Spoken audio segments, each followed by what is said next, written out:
আমাদের এনসিটির গাইডলাইন অনুযায়ী প্রতি বছর কিন্তু আমাদের নিতে হবে। এটা কিন্তু একটা রুটিন, আর বোর্ডের একটা রুটিন মাফিক কাজ।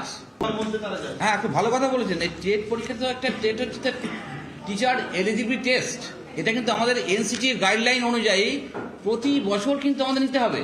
প্রতি বছর আমাদের ডিসেম্বরের মধ্যে একটা দিনে পরীক্ষা কিন্তু নিতেই হবে। এটা কিন্তু একটা রুটিন, আর বোর্ডের একটা রুটিন মাফিক কাজ। ঠিক আছে, মাধ্যমিক বোর্ডের যেমন মাধ্যমিক পরীক্ষা নিতে হয়, জয়েন্ট এন্ট্রান্স বোর্ডের ক্ষেত্রে যেমন জয়েন্ট এন্ট্রান্স বিভিন্ন পরীক্ষা নিতে হয়, আমাদের কিন্তু রুটিনের মধ্যে পড়ছে এটা পরীক্ষা নেওয়াটা।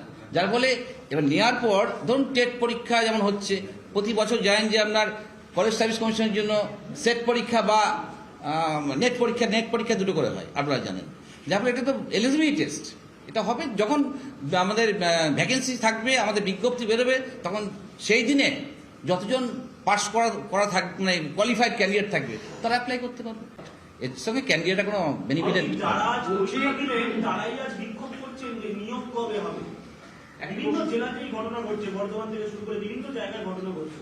এই বিষয়ে আপনাদের কি অবস্থান, নিয়োগ কবে হবে? অবস্থান ধরুন আমরা তো একটা করেছি বললাম, সেটার হওয়ার পরে যখন আমরা ভ্যাকেন্সি পাবো, তখন বোর্ড ভ্যাকেন্সি পাওয়ার পর সঙ্গে সঙ্গে নিয়ম অনুযায়ী বিজ্ঞপ্তি দেবে।